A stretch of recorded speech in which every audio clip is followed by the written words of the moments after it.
మండి ఒంగోలు నుంచి సుబ్రహ్మణ్యం గారు రాస్తున్నారు. శివుడికి అభిషేకం అంటే ఎందుకు అంత ప్రీతిపాత్రమైంది? దేవతలలో ఒక్కొక్క దేవతకి ఒక్కొక్కటి ఇష్టమైనటువంటి విధానం ఉన్నది. ఒక్కొక్క దేవతకి ఒక్కొక్క రకం పూలు ఇష్టం, ఒక్కొక్క దేవతకి ఒక్కొక్క రకమైనటువంటి నివేదన ఇష్టం, ఒక్కొక్క దేవతకి ఒక్కొక్క పూజా విధానం ఇష్టం. అలా నమస్కార ప్రియ సూర్య, సూర్యునికి నమస్కారాలు ఇష్టం, విష్ణువుకి అలంకారం ఇష్టం, గణపతికి గుంజలు ఇష్టం, గణపతి ముందుకెళ్ళి గుంజలు తీస్తాం, ఆంజనేయ స్వామికి ప్రదక్షిణాలు ఇష్టం, ఆంజనేయ స్వామి ప్రదక్షిణాలు చేస్తాం. అలా అలంకార ప్రియో విష్ణు అభిషేక ప్రియ శివ అని శాస్త్రం చెప్పింది. శివుడు అభిషేక ప్రియుడు, ఆయనకి అభిషేకం అంటే చాలా ఇష్టం. ఎందువల్ల అంటే నిరంతరము ఆయన యందు విపరీతమైనటువంటి ఉష్ణశక్తి ఉంటుంది. ఒకటి లలాట నేత్రం, అది అగ్ని. రెండవది కాలకూట విషం కంఠంలో ఉన్నది. అటువంటి వానికి చల్లదనం కోసమని అభిషేకం చేస్తూ ఉంటే పరమానంద భరితుడవుతూ ఉంటాడు. మొత్తానికి ఏదైతే ఏమి కారణము, ఆయనకి అభిషేకం ఇష్టమైనటువంటిది. ఆ అభిషేకం చేయటానికి కూడా రుద్రములు చెప్పి ఏకాదశి రుద్రములతో అభిషేకం చేస్తే 11 రుక్కులతో కూడినటువంటి ఆ రుద్రముతో అభిషేకం చేసేట్లయితే ఆయన చాలా పరమానంద భరితుడవుతాడు. దీని గురించి ఒక కవి చెబుతాడు. నీలకంఠుని శిరసుపై నీళ్లు చల్లి పత్తిరి సుమంత నెవ్వడు పారవైచు, కామధేనువు వానింటి గాడి పసరము అల్ల సురశాఖి వానింటి మల్లె చెట్టు అంటాడు. నీలకంఠుని శిరసుపై నీళ్లు చల్లి అభిషేకించి అని కూడా అనలా, ఆయన నెత్తినంత కాసి నీళ్లు పోస్తే చాలు.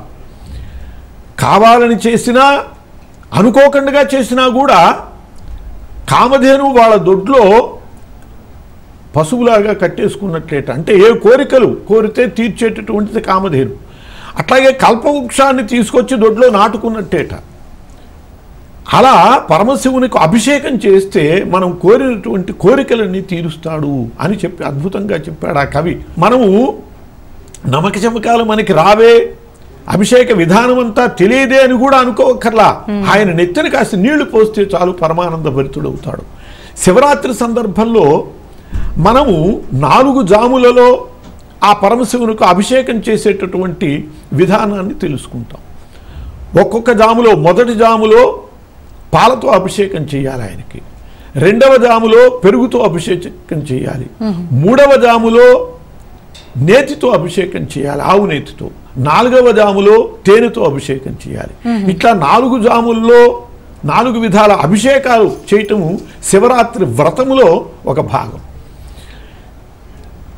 పంచామృతాలతో అభిషేకం చేయటమే కాదు, జలముతో అభిషేకం చేసిన ఆయన ఎలా అనుగ్రహిస్తాడు అనేటటువంటి దానికి మనకి శివరాత్రి మహాత్మ్యమే నిదర్శనంగా కనపడుతుంది. గురుద్రుహుడు అని చెప్పి వింధ్యాటవిలో ఉండేవాడు. ఆ రోజు అతనికి ఏమి ఆహారం దొరకలేదు. రాత్రి అయినా ఏదైనా దొరుకుతుందేమో అని చెప్పి ఒక సరస్సు దగ్గర వలపన్ని, జంతువులు రాత్రి నీళ్లు తాగటానికి వస్తాయి, ఈ వలలో చిక్కుకుంటాయి, నాకు ఆహారం దొరుకుతుంది అని చెప్పి అక్కడ వలపన్ని ఆ చెట్టు ఎక్కి కూర్చున్నాడు. ఏదైనా జంతువు తను ఇక్కడ ఉంటే రాదు కదా. అలా 4 జాముల్లో కూడా 4 జంతువులు వచ్చాయి, లేళ్లు వచ్చాయి.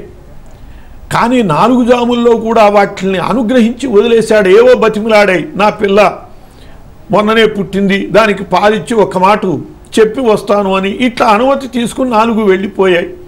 మళ్ళీ 4 జాములు కాగానే మళ్ళీ వచ్చాయి. చాలా ఆశ్చర్యం జరిగినది ఏమిటంటే మొత్తాన్ని 4 వదిలేశాడు. రాత్రల్లా ఆహారం లేదు, ఆ రోజుల్లో ఆహారం లేదు, రాత్రి నిద్ర లేదు.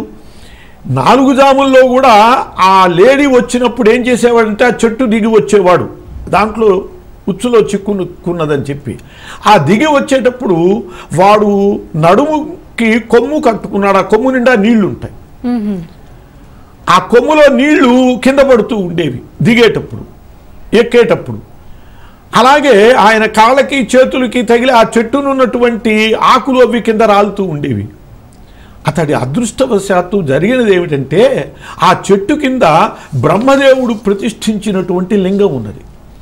అలా దిగేటప్పుడు ఎక్కేటప్పుడు ఆ కొమ్ముజారిలోంచి నీళ్లు పడ్డాయి కదా, అదే అభిషేకం అయింది. 4 జాముల్లో శివునికి అభిషేకం చేసినటువంటి ఫలితం వచ్చింది. అలాగే ఆ చెట్టు ఏమిటి అంటే మారేడు చెట్టు. దాని ఆకులు రాలేవి, అవి పరమశివుడి మీద పడేవి. కాబట్టి 4 జాముల్లో అభిషేకము బిల్వ అర్చన చేసినటువంటి ఫలితము లభించి అతనికి ఎంత సుకృతము చేకూరినది అంటే ఆ గురుద్రోహుడు అనేటటువంటి వేటకాడే ఆ రోజు శివరాత్రి, వాడికి తెలియదు. శివరాత్రి ఉపవాసం జరిగింది, జాగారం జరిగింది, అభిషేకం జరిగింది, 4 జాముల్లో పూజ జరిగింది.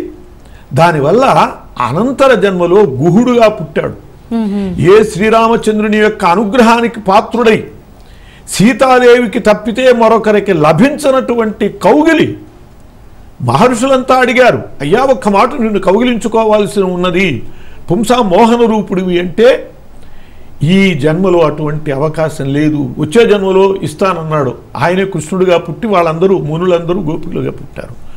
కాబట్టి అటువంటి భాగ్యము ఎవ్వరికి మునులకు కూడా లభించినటువంటి భాగ్యము ఆ గుహునకు లభించింది. గుహుడెవరంటే ఈ ద్రుహుడు అనేటటువంటి వేటకాడు. అది శివరాత్రి యొక్క మహాత్మ్యంగా మనం చెప్పుకుంటాం. అట్లా 4 జాములలో అభిషేకం చేయటం వల్ల అంతటి విశేషమైన ఫలితం శివరాత్రి వస్తుంది. అనుకోకుండా చేసినా చాలు. మనకి కాళహస్తీశ్వర మహాత్మ్యంలో తిన్నడున్నాడు, కన్నప్ప అంటారు. అతడు శివుణ్ణి చూశాడు, పాపము ఎవ్వరూ లేరే, దిక్కు లేదు, ఆయన్ని నేనే సేవించుకోవాలనుకున్నాడు. వెళ్ళి మాంసం తీసుకున్నాడు, ఆయనకి నివేదన చేయటం కోసం చేతిలో పెట్టుకున్నాడు. మరి దుమ్ము కొట్టుకుని ఉన్నది, ఆయనకి కడగాలి, నీళ్ళు ఎట్లా తీసుకుంటాను అని అనుకున్నాడు. ఆ సువర్ణముఖిలో ఉన్నటువంటి నీళ్ళని నోటితో తీసుకున్నాడు. నోటుతో తీసుకొచ్చి ఆ శివుడి మీద అవే పోశాడు. నిజంగా మన లెక్కలో అది ఉమ్మేసినట్టు, కానీ అతడు ముగ్ధ భక్తుడు, భక్తితో చేశాడు తప్పితే అతనికి ఇది ఉమ్మి అది నిశ్చయము అనేటటువంటి జ్ఞానం లేదు. అందువల్ల దానివల్ల కూడా పరమశివుడు ఆ తిన్నడిని అనుగ్రహించాడు.